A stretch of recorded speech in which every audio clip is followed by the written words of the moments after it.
Kurang lebih setahun program vaksinasi COVID-19 Kota Prabu Mulih dilakukan.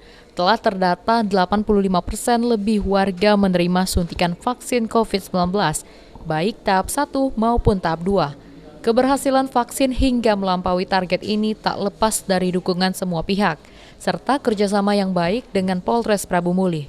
Dr. Happy Tejo selaku Kadinkes Prabu Mulih menyebutkan, jika strategi memperbanyak vaksinator hingga 254 orang dan lokasi vaksin yang tersebar di 37 desa kelurahan Kota Prabu Mulih, menjadikan Kota Prabu Mulih terbanyak divaksin dibandingkan daerah lain di Sumsel.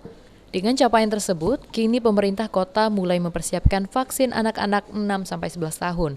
Namun pelaksanaannya masih menunggu arahan dari Dinkes Provinsi serta cakupan vaksinasi lansia yang harus mencapai 60%. Kita dilaksanakan kalau sudah cakupan lansia 60%.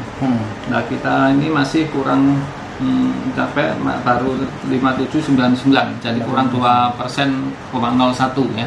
Jelas tentunya untuk pendataan medis itu tentunya nanti perlu sosialisasi, yaitu tadi apakah harus dengan persetujuan atau tidak, tentunya tergantung dari nanti sosialisasinya.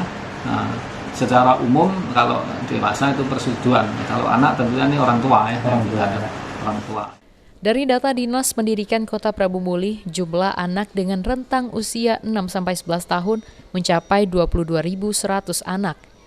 Prosesnya sendiri tetap mengedepankan faktor medis dan persetujuan dari orang tua.